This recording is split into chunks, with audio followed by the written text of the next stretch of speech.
Namaste, angels. I just wanted to come through with a couple of daily messages for today because I didn't forget to do it, but I wasn't thinking that I should have done it at a particular time because of my schedule today. And then to make, I don't want to say make matters worse, as if it's, and make it about me, but on top of what I already had to do today, I got a call from a co-chair on the board that I'm on, committee that I'm on, that her father had to be rushed to the hospital, and so I have to chair the meeting at 6 o'clock, and then that's how I end up like losing the whole day. And the next thing you know, I'm trying to do the reading late and all this kind of stuff. So I figured let me try to get some messages now before I have to run out, literally run out in like 15 minutes. So we're going to begin with the year 284, when Roman soldier Diocletian is proclaimed emperor by the army. 762, Bogu Khan of the Uyghurs conquers Luoyang in the capital of the Chinese Empire. 1695, Zumbi, the last king of the Quilombo dos Palmares in early Brazil, and an ex-slave, is executed and decapitated. His head is displayed on a pike to dispel any legends of his immortality. 1815, the Second Treaty of Paris. France and her allies agree that France will pay indemnities after the Battle of Waterloo, ending the Napoleonic Wars. And lastly, in 1986, the World Health Organization announces the first global effort to combat AIDS. Did you know the first successful tank in use that was used in battle at the Battle of Cambrai in World War I, as Britain uses the new technology to break through German lines? It happened on this day in the year 1917, or 99. Famous birthdays: Wilfrid Laurier, Edwin Hubble, and Robert F. Kennedy. Would you believe McDonald's makes its 50 billionth hamburger on this day in the year 1984? Famous weddings: in 1895, businessman Harvey Firestone, 26, weds composer Ida Bell Smith, 21. 1900, archaeologist Hiram Bingham, 25, weds Tiffany heiress Alfreda Mitchell in Honolulu, Hawaii. In 1932, blues musician Muddy Waters, 19, weds Mabel Berry. Famous divorces: 2007, Linda Bollier, 46, divorces professional wrestler Hulk Hogan, 53, after 23 years of marriage. And lastly, 2013, business magnate Rupert Murdoch, 82, divorces Wendy Deng, 44, due to irreconcilable differences after 13 years of marriage. Famous deaths were Tom Horn, Leo Tolstoy, and Francisco Franco. I'll just look up friend Tom Horn. Thomas means twin, of course, by the way, because he just looks interesting. He was an Old West lawman, an outlaw, and a bounty hunter. He was born on November 21st in 1860 in Scotland County, Missouri, and was a Scorpio. He died on November 20th in 1903, which is 1304, 1111, as is November 20th. That's 1111 also. He was 42 at the time. The cause was execution by hanging. He was one of the most cold-blooded killers of the Wild West during the late 1880s, and he worked for the Pinkerton Detective Agency as a bounty hunter, but was forced to resign after he was linked himself to 17 of the murders and became a killer for hire. So he was interesting. Tom Horn. All right, I'm just going to go to the dice. We're beginning with email, spend money, and weekend away.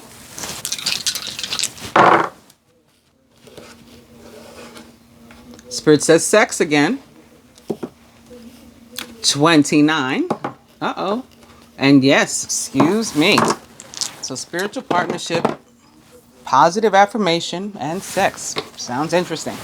But the cards begin with the Page of Air, who is logical, honest, impulsive, and curious. Also a Gemini, Libra, or Aquarius, or someone likened to those traits or attributes. Challenging information, delays or changes to plans, and truth delivered without tact. Crowning the masculine today. A decision that he has to make. Indecision is what crowns him. Being unable or unwilling to make a decision. A stalemate. pretending there's no problem. This is if I don't acknowledge it, it'll go away maybe. If I don't pay my bills, if I don't open my bills, I won't have to pay them. You know, that sort of thing. Until the lights go off and then you go, oh, that didn't work. You know what I mean? Surrounding him is the Ten of Water. Maybe he has to make a decision about his family or about his happiness or potential happiness. A contented and rewarding family life. Your emotional and material needs are met. You have trustworthy relationships. And yeah, the Ace of Water in his subconscious. Falling in love or the resurgence of a relationship. Spiritual growth and enhanced intuition. Maybe even a new home. So it looks like from this, new opportunity coming. Masculine needing needing to make a decision, or perhaps awaiting a decision. But I think more so needing to make one himself as to whether or not he wants to go after this happiness and, you know, new opportunity for emotional fulfillment. Crowning the feminine today is the Queen of Air, who's independent, experienced, realistic, and witty. Objective decision-making, clearing away all that no longer serves you and seeing the humor in a situation. The Queen of Air, like the Page, which is our overall energy, is also a Gemini, Libra, Aquarius, or someone likened to those traits or attributes. Could be Mercury himself or Venus herself. I would say probably more likely Mercury, because Mercury actually went direct today in Scorpio, represented by all this water. Feminine, surrounded by more Gemini energy. Major Arcana card 6, the Lovers. Intimate relationships. Carefully weigh your decisions. Good health. The Lovers can also be representative of a decision that has to be made, sort of a heart versus head type of thing. Like, do you want to go after your happiness or not? Or you want to do the logical thing that maybe is contrary to what's in your heart to do? That's what you got to do. You're like, this. The Lovers can be about being torn. Alternatively, and more positively, it can be about love. And since 29 came up, and yes came up, and sex came up, for some, I would imagine it is. Like true, potentially very long-lasting and strong love. Which also may be about what the masculine needs to decide. Like if he's ready for that, he wants that. He's able to maybe leave something else behind in order to have it. Stuff like that. And in the feminine subconscious, the Page of Water. Intuitive, sensitive, artistic, and friendly. A new person enters your life. A relationship begins a new phase in their heightened psychic abilities. The Page of Water is a Scorpio.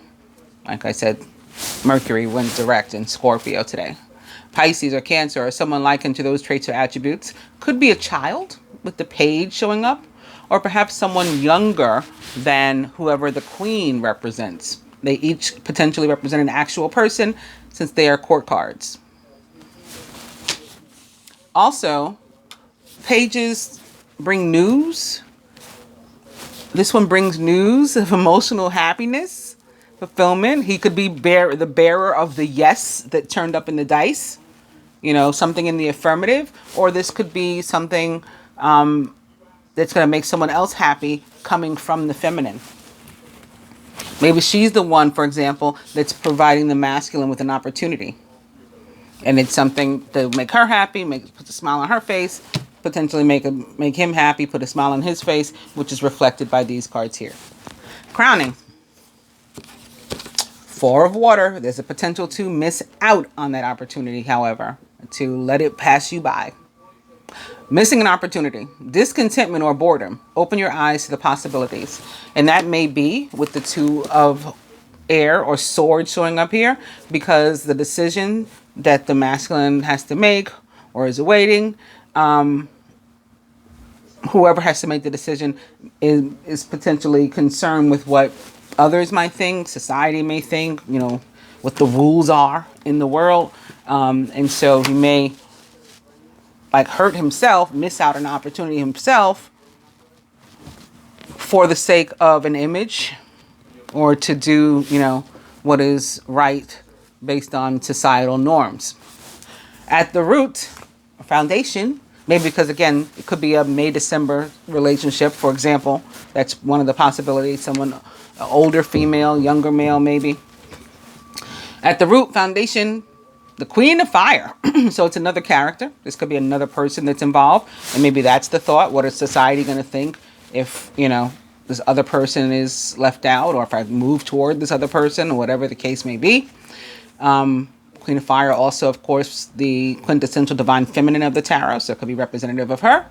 And a Leo, Sagittarius, or Aries, or someone likened to those traits or attributes. So this could be one person, for example, one or two people, maybe with combined energies. Like I have both the air and the fire in my chart, for example. I'm sure others do too. The Queen of Fire is confident, warm, intelligent, and graceful. Stretch your wings and fly.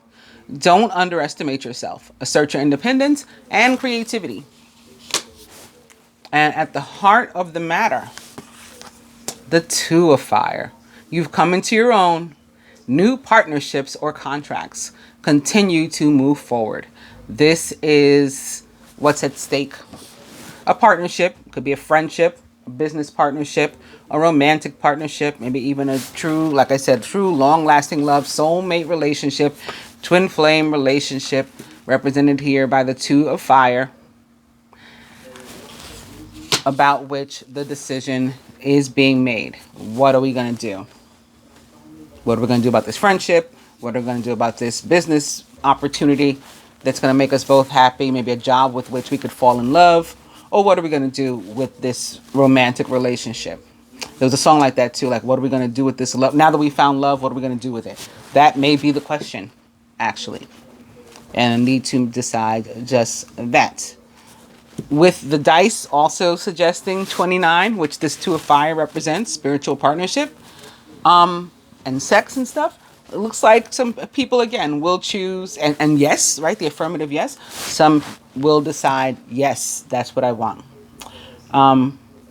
Others are at a risk of potentially missing an opportunity and should consider all of these things in making whatever decisions they need to make.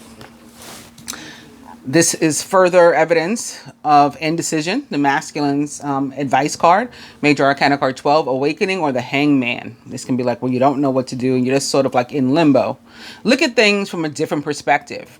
You're at a temporary standstill. It's important to be yourself. So it's important not to go by societal norms and to do what you want to do, is what this is saying. Like, in the event of a decision, or when you're going through some sort of spiritual ascension and people, don't resonate, they don't understand what you're dealing, you gotta, you can't like hide from it or run from it. Major Arcana card 12, the Hangman, represents the sign of Pisces, so more of this water. And the Page of Water tends to often be like directly a Pisces for me, because it is the younger or more youthful of the water signs. And yeah, this means that, it feels like time's at a standstill in the meantime, and it's a good time for the masculine to use that opportunity, not to miss it, in which to make his decision. And lastly, for the feminine, Ego. Major Arcana card 15, Ego, or the Devil for the feminine. A false sense of entrapment, being overly focused on material things, and negative or fear-based thoughts. She may be focused on a no if she's waiting for an answer from the masculine, for example. She may be expecting a no. That's not the way to go. Or she may be feeling stuck, like I'm going to miss an opportunity because, again, what will society think? Maybe she's the one that has to make a decision and she's stuck or feeling stuck because of that. Not really stuck. Who cares what society thinks? Do what you want, but that's what the Lovers represents again. So there's some sort of decision that has to be made. I'll pull another card for that Ego. Yeah. Some sort of imbalance also potentially, which she's been carrying the brunt of a situation. It's been weighing on her. Maybe again, what's been weighing on her is some sort of appearance that she's been trying to keep up and hold up. Too much work, like putting a lot of effort into that. Accept help from others. Life is out of balance, and that creates stress-related health concerns. And the next card is upside down, so I won't try to do any more clarifications. I think it's been pretty clear anyway. I hope that you guys have enjoyed it and that you find it helpful. I'll be back tomorrow. Namaste.